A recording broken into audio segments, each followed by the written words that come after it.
जय गुरु जी। शुक्राना गुरु जी महाराज।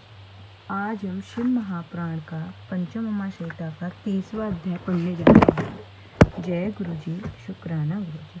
ओम नमः शिवाय। शिव जी शरण सहाय। ओम नमः शिवाय। गुरु जी सदा सहाय। ओम नमः शिवाय। शिव जी सदा सहाय। ओम नमः शिवाय।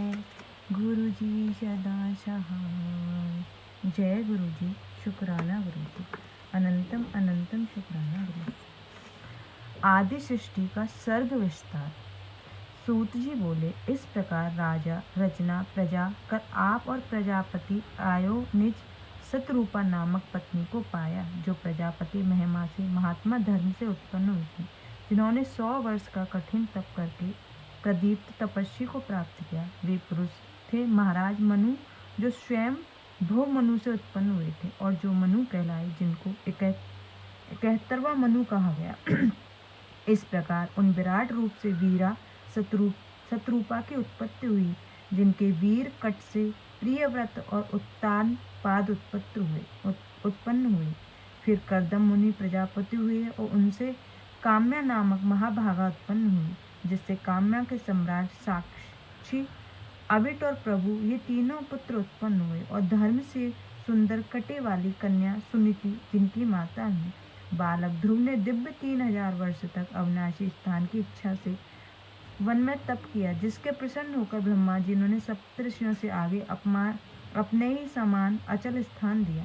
फिर उन ध्रुव से पुष्टि और धन्य नाम दे के 2 पुत्र उत्पन्न हुए, जिससे पुष्टि से सुपथमा नाम की स्त्री से रिपु, रिपुंजय, वित्र, विकल, वृष और तेजस नाम के 5 पुत्र उत्पन्न हुए। साथ ही उससे चालुष्ट नाम का एक पुत्र उत्पन्न किया, जो बड़ा ही प्रतापी और चाक्षुष मनु के नाम से विख्यात हुआ, तथा अपने पुष्पक ऋणी नामक स्त्री से वरुण को उत्पन्न किया।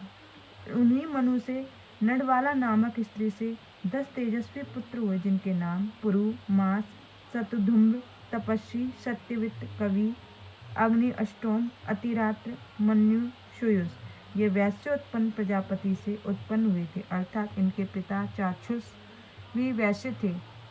फिर पुरु से आग्री कन्या के अंग, सन्मुष, ख्याति, स्मृति, अंगिरा और गय के 6 पुत्र हुए।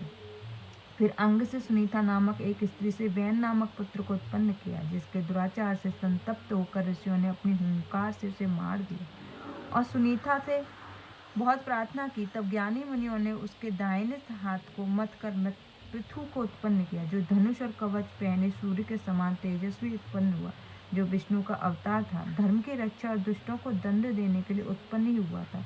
फिर इस पृथु ने पृथ्वी की रक्षा तथा राजाओं में सर्वप्रथम उन्होंने यज्ञ किया। फिर तो उससे ज्ञानी शूद और मगध नामक के 2 पुत्र हुए।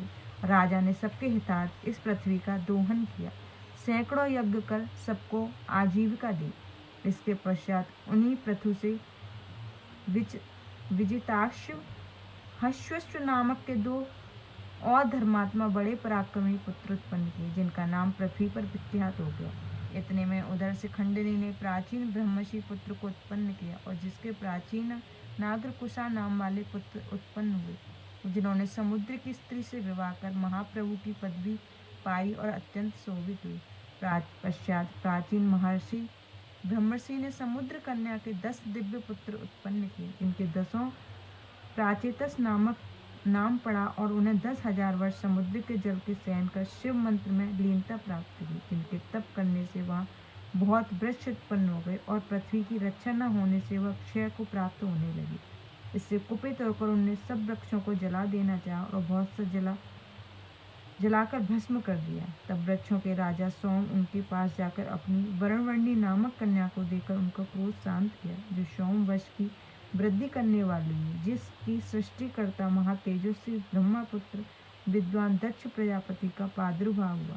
फिर तो दक्ष ने मन से चर अचर 4 और 2 पैर वाले जीवों को उत्पन्न कर मैथिली सृष्टि की रचना आरंभ की। उन्होंने वीरण प्रजापति की कन्या वीरिणी से धर्मपूर्वक विवाह कर हजारों वर्ष पुत्र उत्पन्न किए, परंतु ये सब नारद जी के उपदेश से विरक्त हो गए। तब वह सुनकर उस दक्ष ने उसी कन्या को सब लाक्ष नाम वाले सहस्त्र पुत्र उत्पन्न किए, परंतु नारद के उपदेश से वो अपने पूर्व बंधुओं के अनुगामी हुए और घर लौटकर अपने पिता के पास नहीं आए। और विरक्त तब विच्छुक होकर तप में लीन होकर पिता की आज्ञा से उन्होंने सृष्टि विस्तार के कंचित योग न दिया। ऐसे क्रुद्ध दक्ष ने नारद मुनि को शाप दे दिया कि तुम कहीं भी स्थिरता को न प्राप्त होगे। इसके पश्चात दक्ष ने अपने गुणों से महाज्वाला स्वर रूपड़ी बहुत सी स्त्रियों को उत्पन्न किया, जिनमें उन्होंने 10 धर्म को, 13 कश्यप को और ऐसे ही 2 ब्रह्मा के पुत्र तथा 2 अंगिरा को दे कशांशु को 27 कन्या श्रेष्ठ चंद्रमा को प्रदान की, जिससे बहुत से देवता असुर उत्पन्न हुए तथा उन्हें संसार भर गया। इस प्रकार तप के लोक में मैथुनी सृष्टि उत्पन्न हुई, जिसे संकल्प दर्शन के स्पर्श की प्रधानता है। इतनी कथा सुनकर सौनक जी बोले, हे महाप्रभु तपस्वी, पहले तो आपने यह कहा था कि दक्ष जी ब्रह्मा जी के अंगूठे से पैदा हो, फिर उन्होंने तस भाव कैसे प्राप्त किया और वे सोम को ससुर कैसे हुए? सूत जी ने कहा, हे मुनीश्वर, प्राणियों की उत्पत्ति तो निषेध तो नित्य होता है, अतः प्रत्येक काल में ये संपूर्ण मुनि दक्ष आदि होते रहते हैं। दक्ष प्रजापति के सचराचर सृष्टि को जानने वाला संतान युक्त आयु से पूर्ण स्वर्ग का भागी होता है। इति शिव महापुराण 5वीं उमा संहिता का 30वां अध्याय समाप्त। जय गुरु जी, शुक्राना।